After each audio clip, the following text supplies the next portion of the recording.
Hello, I'm Kate the Great. Welcome to episode 6 of the Paper Jam Podcast, an internet broadcast. Today, I want to talk about the banality of evil, a theory that was proposed by a woman named Hannah Arendt. Don't even trip, bro. Come on. You're on my page. We're running that shit all the way back to square one and explaining it in words that you and I can understand. So, boom. In episode 2, I think, was the episode where I talked about um, Rudolf Verba and um, who's the man who escaped Auschwitz, etc. So, Hannah Arendt was a political theorist, or like political philosopher, political theorist, and she covered, good catch, she covered the Eichmann trial. Okay, so I'm gonna run, let's like catch up, go over the history again, and then get into what she says. So, during World War II,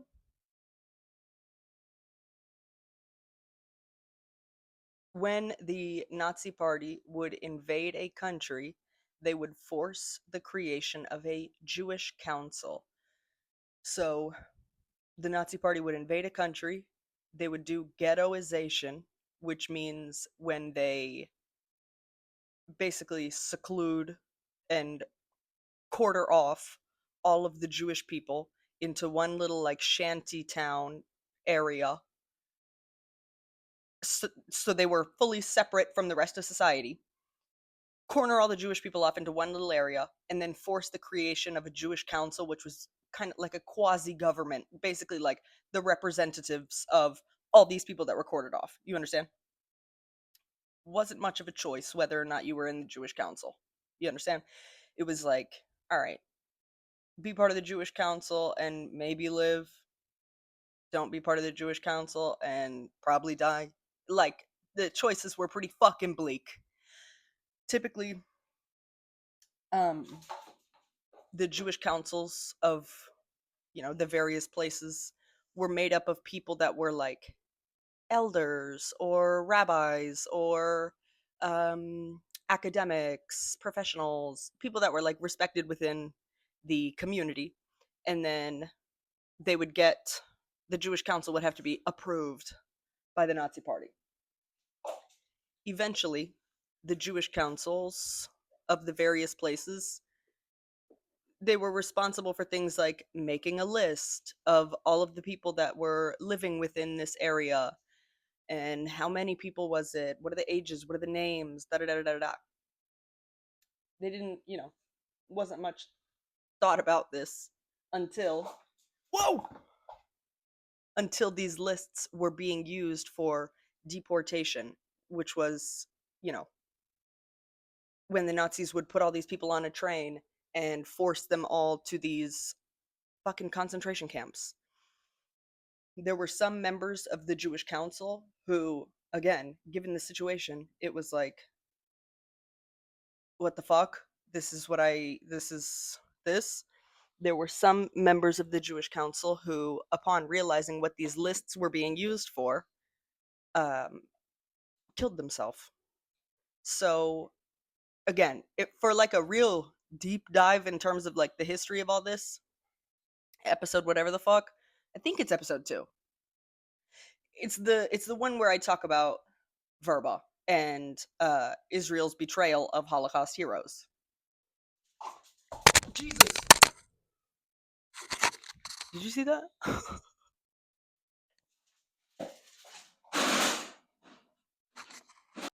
Okay, there were situations in World War II where members of the Jewish Council would make deals with members of the Nazi Party. The one that I'm going to be talking about for this specifically is a man called Rezo Kastner made a deal with a man called Adolf Eichmann. Kastner, member of a Jewish council. Eichmann, a Nazi. Kastner made a deal saying, I will, make sure that no uprising or rebellion happens, but you Eichmann need to guarantee that I can get a train load of like 1,700 people out of here, and they will not be sent to Auschwitz. Okay, boom, that deal is made. After that deal is made, Kastner receives the Verba-Wetzler report, which is the report of two men who escaped Auschwitz explaining what the fuck Auschwitz was. Even after receiving that report, Kastner didn't say anything because he had already made his deal. Again, I don't think this is the kind of thing. I think it's impossible to say, I would have done this. I would have done this, bro. If that was me, fucking Billy Badass, I would have stood up to him and been like, you know what? Moral high ground. Okay.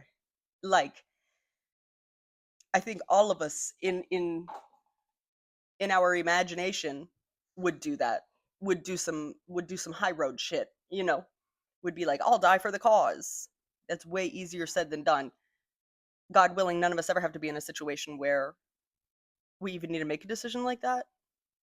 But I think it's real easy for people to be like, you know, what a piece of shit, what a this and that. Make no mistake, if you're somebody like Verba, fuck yeah, you have all the right to feel that way. But if you're somebody like me, who's like, what? I couldn't even begin to imagine what that's like. Um, I guess the best way to put it is like this. It's easy to imagine that you'd be brave in a situation you've never been in. Um, Great. Boom, boom, boom. Time goes by. Kastner and his train of, 1,700 people do, you know, avoid deportation to Auschwitz. They go to Switzerland and then go to Palestine. Kastner becomes like a high up, he becomes like something when in 1948, when Israel is declared a thing. He's some kind of official of sorts. There's a guy called, I think his last name is Grunwald, who also ended up in Israel and was like, Kastner, you're a collaborator, bitch. You worked with the Nazi party. How dare you? Da da da da da. And the Knesset, which is like the Parliament of Israel, was like, oh my fucking God, how dare you say that? We're going to do a trial for slander. And it very much was not what they intended. It wasn't like oh my God, how could you say that? He did what he had to do. He got people safe. He wasn't seen as a hero. He was seen as like he betrayed the Hungarian Jewish population. Again, go back and watch if you want like a more full explanation. So that happens. Kastner gets shot in the street. Then, in like the 60s, so they had already been doing, they being like Europe, had already been doing Nuremberg trials, which was when they tried the Nazis and put them like in front of a court, basically being like, what the fuck? How could you do this? Da da da.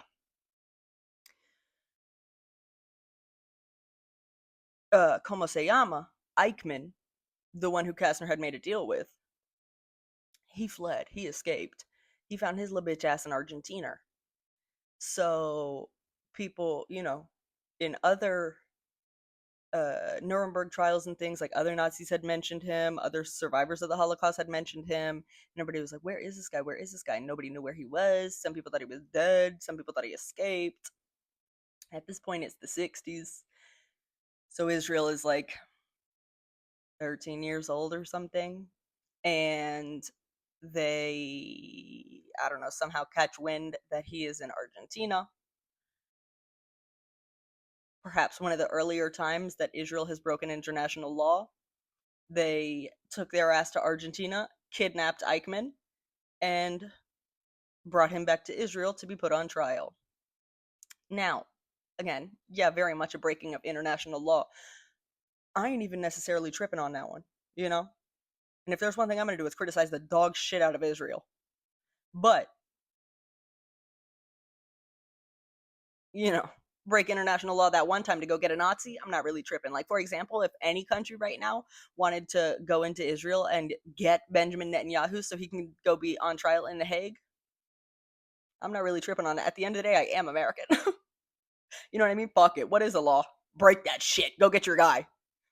Okay. So that's what they do. And Eichmann is then put on trial by 3 judges who are originally German. So 3 German Jewish judges in front of, a court of a whole bunch of Holocaust survivors and shit. This Nazi is put on trial. Best of luck to you, fuckhead. Anywho, there's a woman named Hannah Arendt who is a journalist, a writer. She was from Germany originally, but ended up in the United States. I think she came to the United States before the Second World War. But hang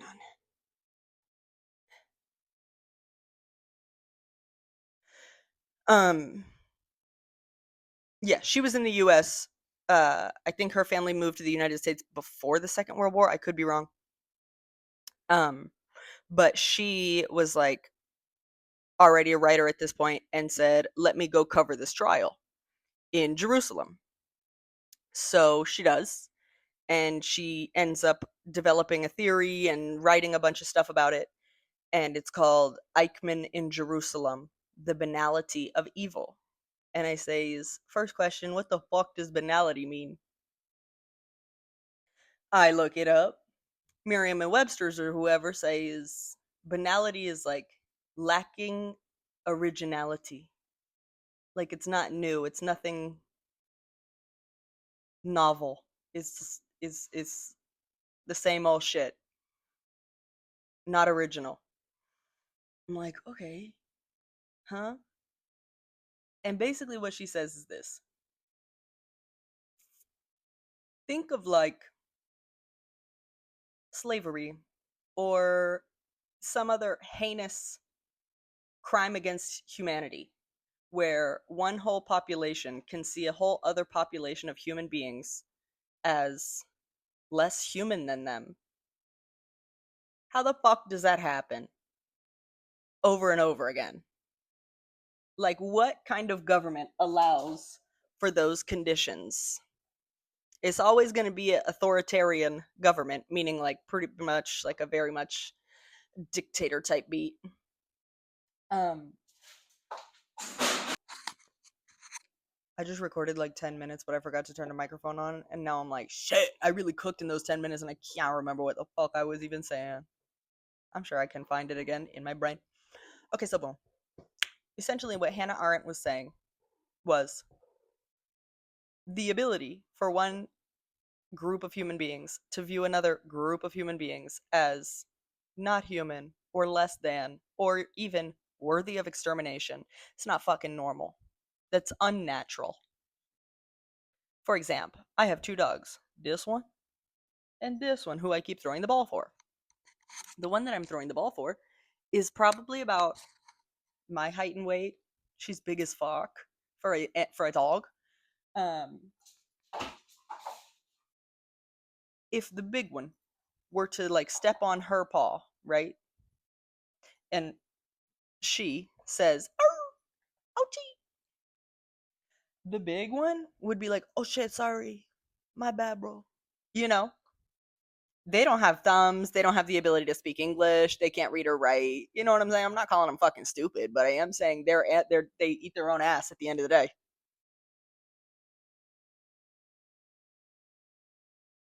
So how the fuck can a human being see another human being and be like, "You all are all worthy of extermination"? What the hell is wrong with you? And how did that happen? Straight up. Like, what allows that to happen? And we must fully dissect How, why, what creates that, like every single thing about that. Because again, this is not a unique instance in history, is what Arendt was saying. Whether it is someone's ability to, whether it's, one population making an entire other population get on these fucking trains where they ship them to these extermination camps where they gas people like I don't even know what, and just eradicate with like an organized process, just exterminate human beings. Whether it's that, whether you are shackling people and putting them on a ship so that they can be used as essentially beasts of burden, so that they can be used like cattle, and you can look in the eyes of another human being and purchase them on an auction block. That's not normal. That's not normal. But we've seen it happen over and over and over and over again in history. That's what she means by banality of evil. It's not even original. But what we must do is examine how the fuck does this happen? Like, what allows a brain to think like that? To have such disregard for life, basically. Now, fuck me, hang on. My bad, gangland. That was entirely my fault, too. I threw the ball and I hit the second tower. And by that I mean I hit like a plant over there and then it exploded. And then the dog was like, "My bad." And I was like, "Son, you didn't even do shit. It's okay. It was all me." Anywho, um, now when Arendt proposed this theory, the banality of evil, saying like, you know, basically what she said was the Holocaust, World War II, was perpetrated by ordinary people. It's not that Germany just so happened to produce a full generation of evil fucks in the 1930s. We've seen this kind of shit, this genocidal way of thinking, previously in history. And if we want to prevent it for the future, we must examine how this happens. People were very upset with that theory. She did not like, she was not a victim or survivor of the Holocaust directly. So people were like, how dare you say that shit? You didn't live within this system. This was uniquely evil, etc. I hear them on that point, like very much understand what they're saying when they say this. But I think she's right in terms of the roles that we are willing to play within these systems. When things get so dire, there will always be the role of the Kastner and the role of the Eichmann. Does that make sense? Somebody who is willing to cooperate or collaborate. And I think that is more and more likely depending on, again, like how urgent or how dire shit gets. I think once it reaches a point of fucking genocide, that is much more likely and, in my opinion, more forgivable. Again, who the fuck am I? But I don't know, it makes me think of like that guy Abu Shabab, he's actually the one that's fucking, him and his little group are the ones that they have looted the aid that is entering Gaza. They are funded by Israel. That's not Hamas. Like, Abu Shabab and them is not Hamas. But I'm sure they're not, you know, starving with the severity of the other people of Gaza.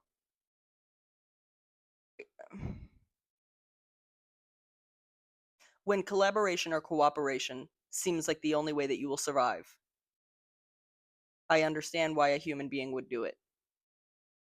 Again, I'm not sitting here saying it's right. But I'm also not going to sit here and be like, how fucking dare you? Da, da, da, da. I don't know what I would do to stay alive in a situation like that. None of us do. Um, but there will always be those roles. And then I think when it's less dire, so like not a full, again, it's not at the Hunger Games part, it's not a full genocide yet. What is that? One's willingness to cooperate, or one's desire for a proximity to power, desire to be like the want to be the one in control, the want to be the one who does the oppressing rather than be the one who is oppressed. For example, Latino ICE agents. No one's forcing you to do that. What the fuck are you doing? And like, why? What is that? You think they're gonna see you differently? Huh. It's very curious. Ooh, inserting this at some point in the video. During the Holocaust, the amount of Jewish people that were killed is probably around 6 million people. That's fucking insane. That is an insanely enormous number. What? Similarly, in terms of the transatlantic slave trade, 5.5 million enslaved people were kidnapped from Africa and taken to the singular nation of Brazil. 5.5 million. That does not count the enslaved people that were taken to Cuba, the Dominican Republic, Haiti, Puerto Rico, the United States, all other South American countries. So I think that Arendt was entirely correct in her saying that yes, obviously, what happened in World War II to Jewish people was a fucking genocide catastrophe.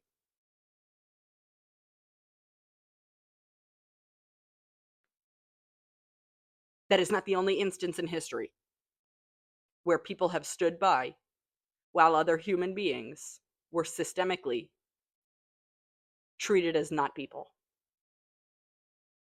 That's what she's saying.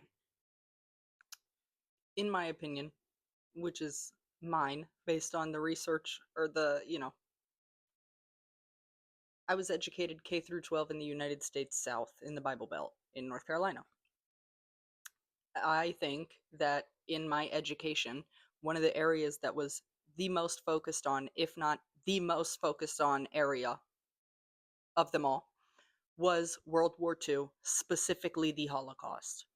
So not necessarily like, here are these powers, um, here's this pact, here's this pact. It was specifically focused largely on the Holocaust. I think there are a couple reasons for this. One, because of how recent it was. I mean, it's fairly modern history. There are people still alive who lived through World War II. I also think that it is important to note the way that we are taught the Holocaust as opposed to things like the transatlantic slave trade. We are taught, as it regards the Holocaust, about different experimentation. They show us the pictures of the people that are starving. They tell us about the gas chambers, etc. In terms of transatlantic slavery, um, I think it is very sanitized when it is taught to us. I think also, so yes, the recency, if that's a word, of World War II. I also think that it is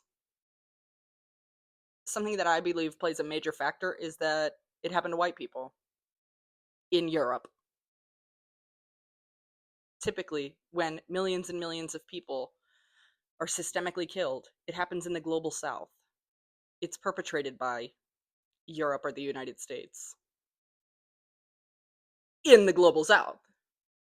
It happens in Congo. It happens in Afghanistan. It doesn't happen in Poland. to white people. So I also think that that is another reason that it is so highlighted. And I know that, Jewish people at the time, like during World War II, also, just to say this, yes, bro, World War II and the Holocaust absolutely devastated the European Jewry, the European Jewish population. They are who is mainly focused on. We know that, you know, there were also people killed who were Roma, who were disabled, who were homosexual, etc., etc. But they are, as I perceive it, at least the way I was educated, a little bit of an afterthought. Maybe not an afterthought, but it's like them too. But it was a mainly targeting, and it kind of was. I mean, it was like a huge mass targeting of Jewish people. What was I gonna say? Mm. There's this othering that is done all whenever we see this, coming back to the banality of evil. Whenever it is, we're being the population is being groomed to begin viewing other population as not human, as, worthy of extinction, as whatever, whatever. There's something to done to the language, and everything is to make them other, is to make them different, is to make them barbaric. So, with Jewish people at the time during World War II, they were seen as not white.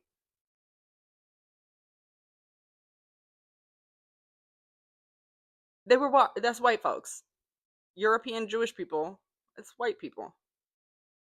But it would be things like, I mean, think even like, oh, the Hitler Nazi youth and shit. Like, no, blonde hair, blue eyes. So what, you're saying that motherfuckers have curly brown hair and that makes them not white? Like, people reach. It's there is no logic in this shit. So, I mean, even think like when Irish people like first started coming to the US directly after the famine, they were starved. Directly after we can talk about that another day. But directly after the famine, there would be signs in like shop windows and stuff that said like no blacks, no dogs, no Irish. That's some of the whitest white folks of all time, mama. They have red hair and freckles. So people will make up all kind of dumb shit in order to other an entire population, or in order to, you know, make us be like, you're undesirable about a whole nother population. Think of the way that this current administration is thinking of people who are migrants. The way that they speak about them is what I'm saying. They're a cancer. They're infecting the blood. That's Hitlerian language. That is genocidal Hitler language. And I know that people get either nervous when folks say that, or they're like, oh, bro, you're doing too, like, you're OD. That's a lot. Like, that's extreme. And it's like, all right. But I think it's, shut up. I think it's important to talk about it now rather than let it get all the way stage 5. The banality of evil and the things that she's saying, and like, how is this possible? How do people get to this point? It is when authoritarianism, when fascism spins all the way out of control. And I know fascism is a word that's thrown around so much. Basically, here's what fascism is: it is as far right as you can possibly get. If you want to be as far left as you could possibly get, I guess you would be fucking anarchist, like no government at all. Fascism is, there's authoritarianism, meaning you're not questioning whoever is the leader, typically like a cult of personality type thing, a strongman leader. There is militarism, so a violent suppression of anybody voicing concern, a violent suppression of any political opposition. We're seeing that already. There is you're not supposed to question who's in charge. It's a blind obedience. And nationalism, which is like I love my country and I'm willing to die. I am an American before I am Kate. What?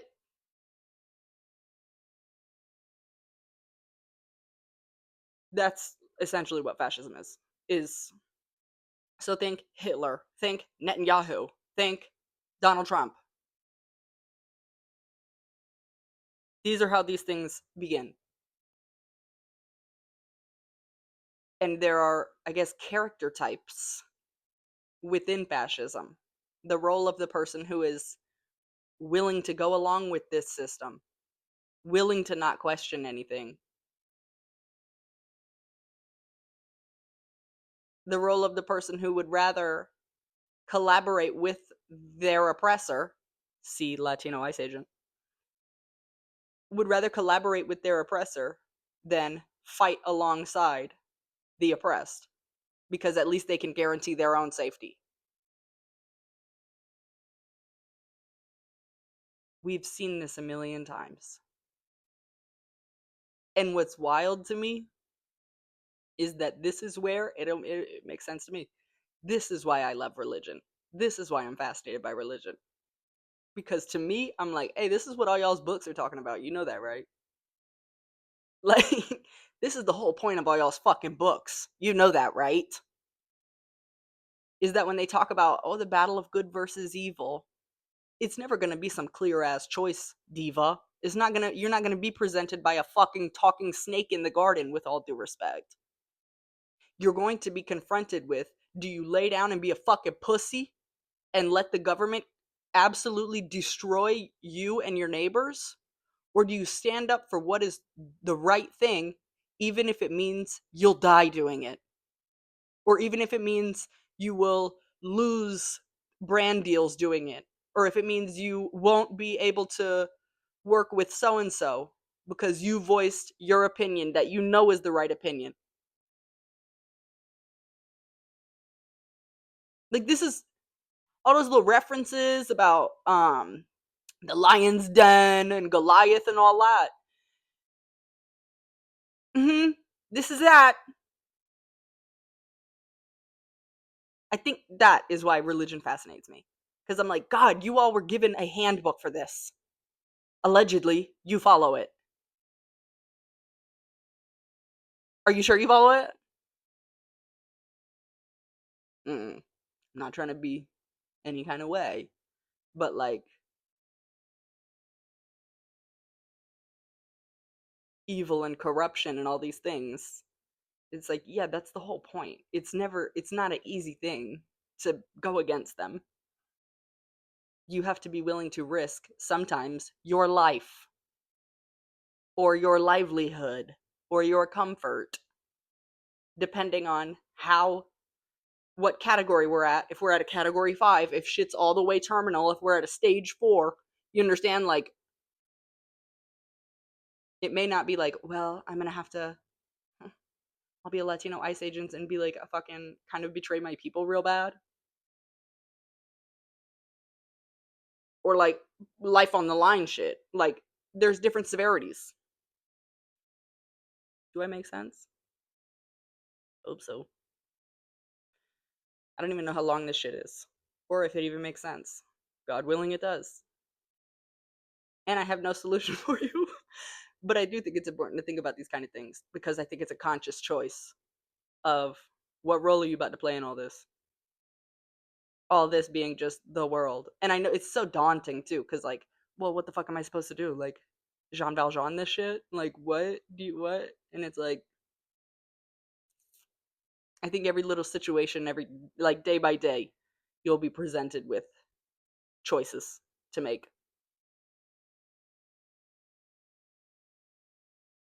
Mm-mm. Life's a trap. But I do know this much: the citizenry of the world is more connected than we have ever been, due to technology, the internet, social media, things like this. And I think we are more alike than we have been led to believe.